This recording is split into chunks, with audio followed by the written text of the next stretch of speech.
Hi, I'm Maggie and I'm the Disney expert. I'm an expert on all things Disney.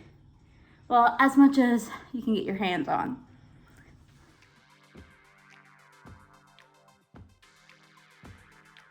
Today, we'll be talking about the 10 most dumbest conspiracy theories and myths about Disney that just don't make any sense and have facts that will prove it to be false. Okay, let's go. Number 1. Walt Disney's head is frozen under Disneyland. This is so not true. And in fact, it's proven to be untrue. But yet so many people believe it because they want to believe in stupidity. So the reason this is untrue is because Walt Disney's whole body was cremated after his death, and he was buried in the Walt Disney Family Cemetery, which is somewhere in California. I think it's like Southern California. You can actually visit his grave, and there are pictures online. I will show them after I'm done here. But yeah, you can actually see him visit his grave. So no, he's not frozen. And number 2, that's just a dumb theory.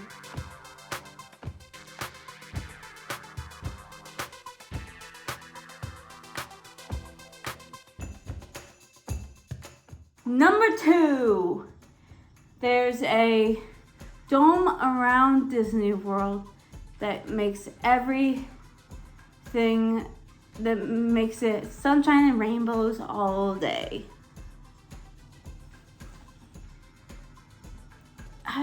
What is wrong with you? No, there is no dome that covers Disney World and makes it all rainbows and sunshine all day. No. Most of the time it's pouring rain.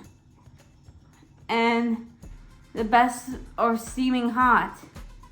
And the best ways to deal with that are to go on to a ride or a show and just wait it out. It only takes about a little bit most days that this happens.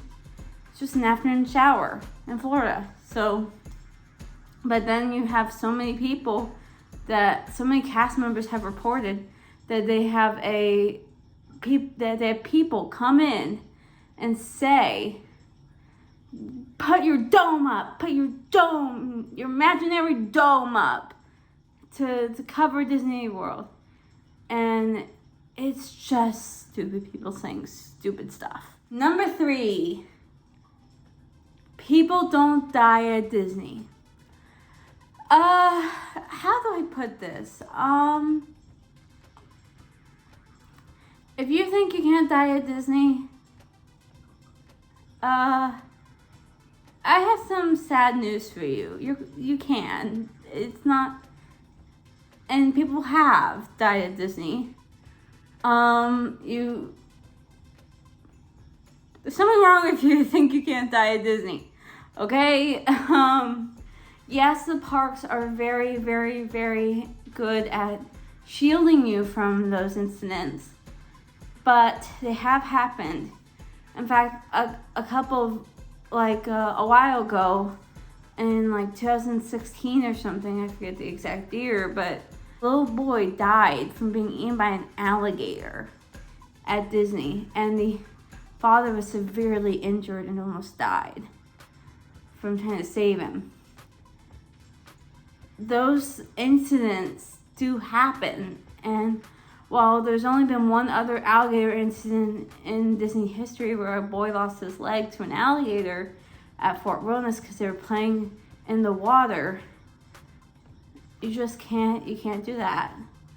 You can't believe that you won't die at Disney because it's not true.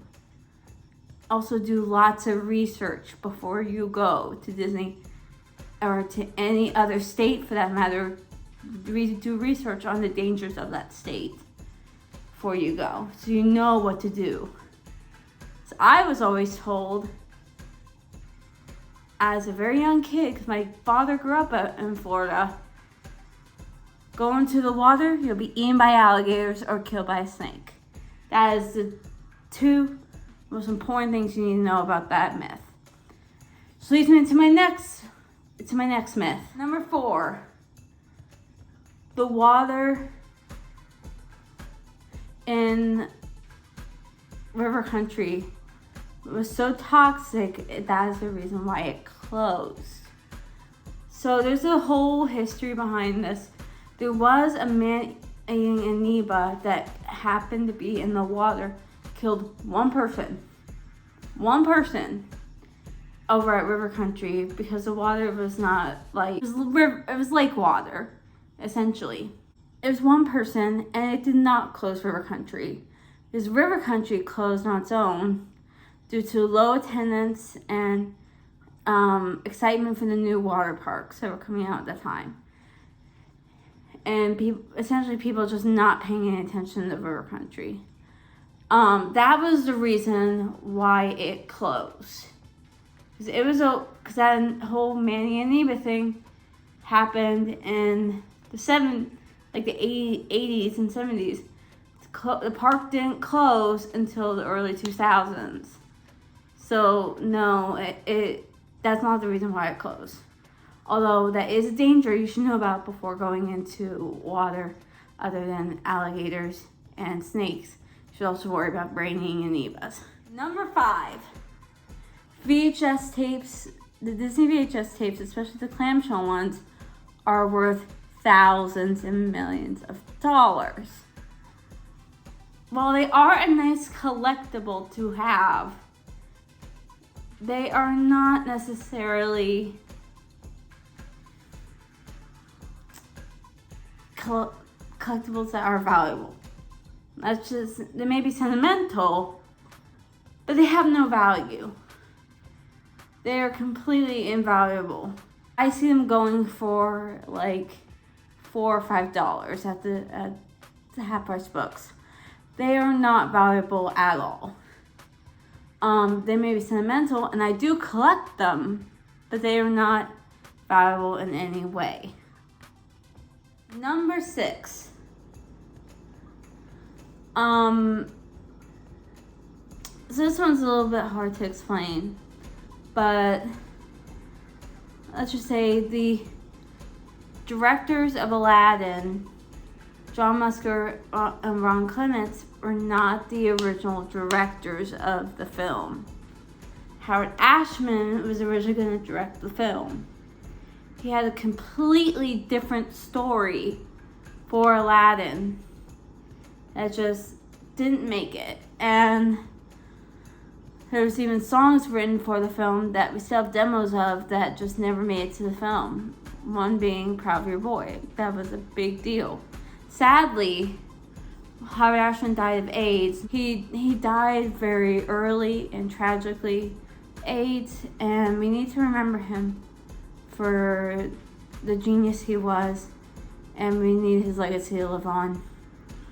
But the story was going to be completely different. It was going to be, Jasmine was going to be a spoiled little bratty little teenager princess, and there was going to be another female love interest that was going to be different from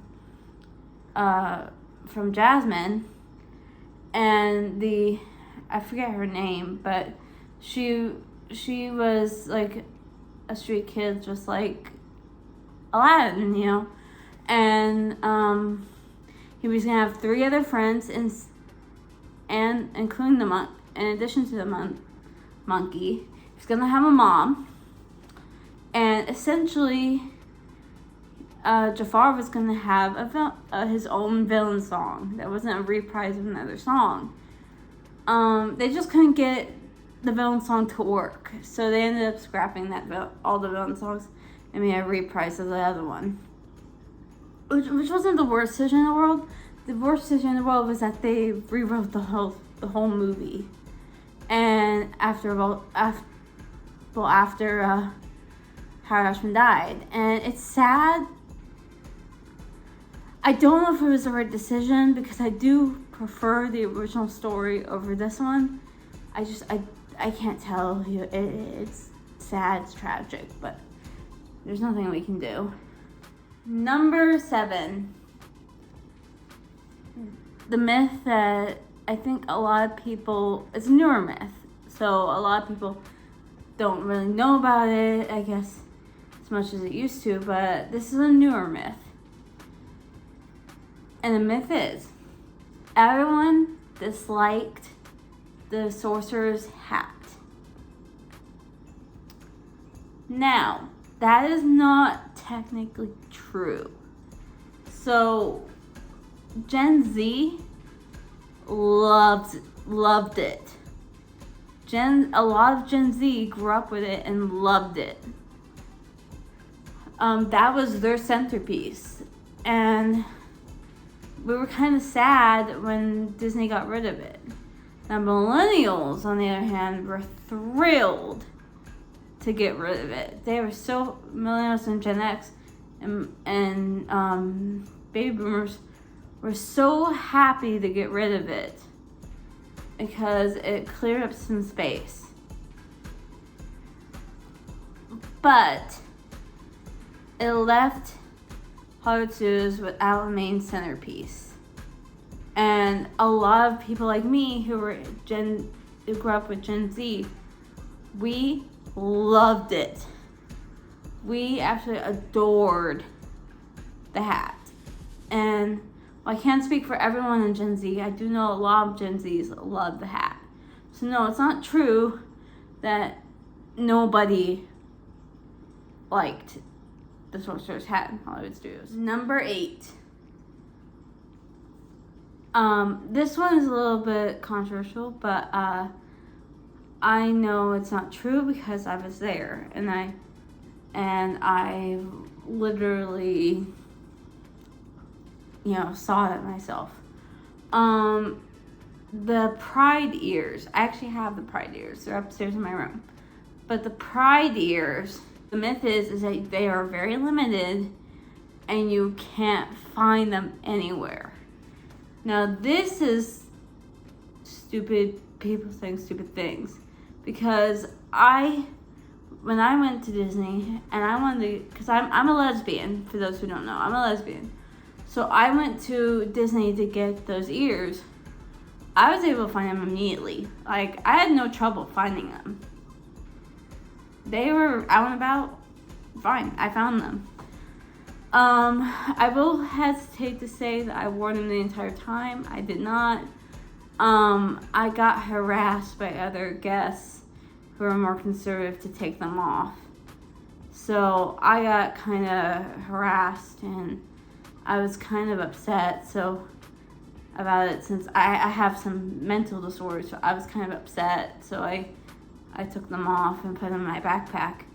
But I was a little irritated by that. So yeah, while Disney may be totally open to you wearing the ears, there are a lot of people in the parks who are from Florida, are conservatives, and they are homophobic. And so my whole experience was that those homophobic people will yell at you and call you names. So it's just, all you have to do is just ignore them, and maybe it is best to take them off occasionally if it gets too much. So yeah, I eventually did put them back on when I got out of the area, but I was very upset, yeah. But the myth is you can't find them anywhere. You can find them pretty easily. Yeah. Number 9. Myth number 9. This one might be a little controversial, but this is a myth I hear all the time, and it just drives me insane because I know people who work at Disney. I know people personally who work at Disney as cast members, and it bugs me when I hear this because there have been some isolated incidents lately of pedophiles working at Disney. Now, it's unclear if these pedophiles actually work for Disney. Disney's kind of said they don't work for them. So there is, but the myth is that pedophiles lurk around Disney as cast members all the time. Now let's be real here. A lot of these people are just doing their jobs. They're not there to harass your children, hurt your children, or anything. They're just there to get paid. They're just doing their job. You wouldn't go to a Kroger or another grocery store, or you wouldn't go to just any place and say, oh, this random employee is going to hurt my child. You don't say that. So why would you think same thing about Disney? The thing about Disney is that a lot of these cast members are just doing their job. They're just there to get paid and nothing more. And a lot of them want to help people. That's why they took part in the college program. That's why they're there. Because they want to help people. I find that as a good thing. But I just hope that people would be more compassionate towards cast members, because they're just doing their job. There's nothing more you can do. Before we go on to number 10, I just wanted to share a personal story about cast members. Now, I was at Disney with my mom and one of my friends, and we were in line to see Mickey. And we were all adults because, we're Disney adults. And so we ended up going over to meet them. And the room, you're kind of separated from the line outside in the room before you get in to meet Mickey.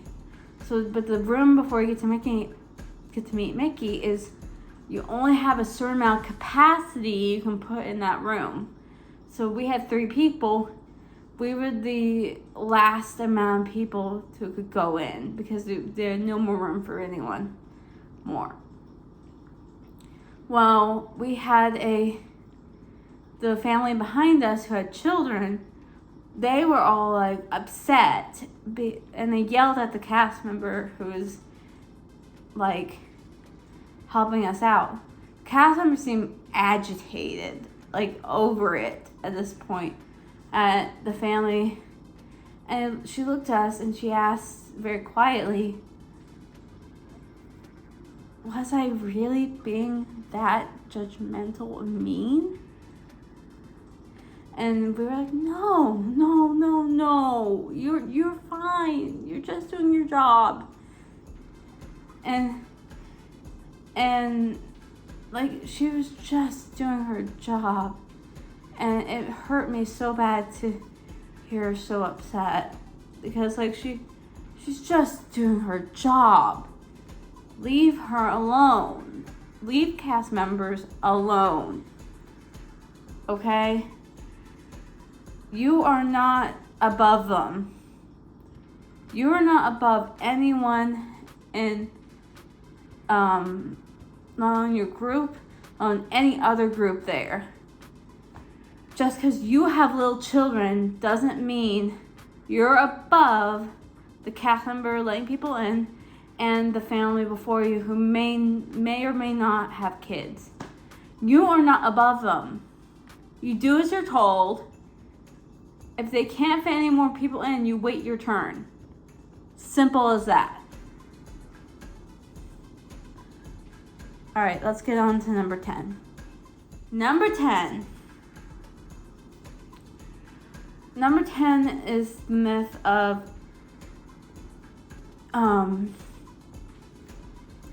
the wait times that you see displayed on the wait time screen are the same wait you're gonna wait in the line.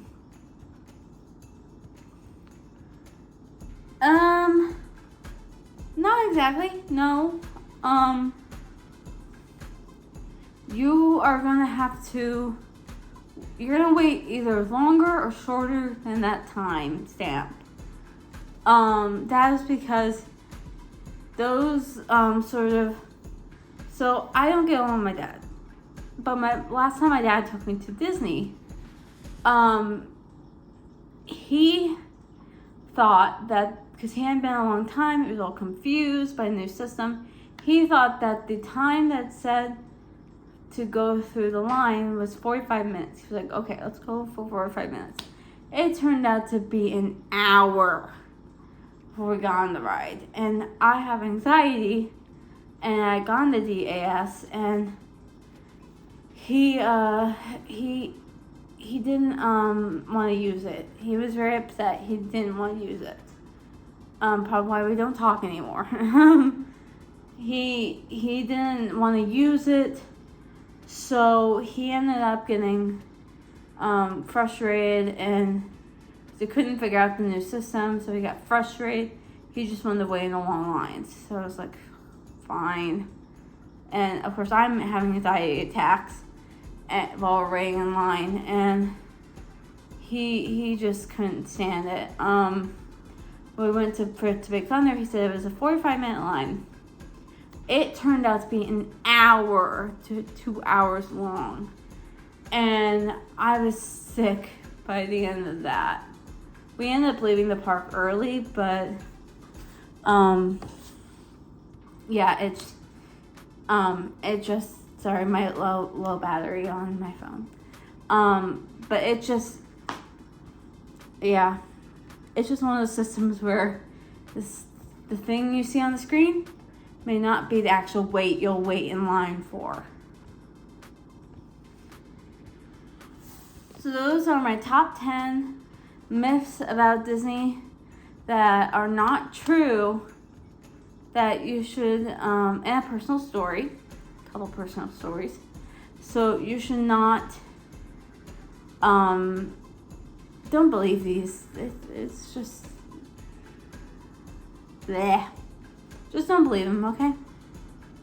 Alright, have a magical day. Bye!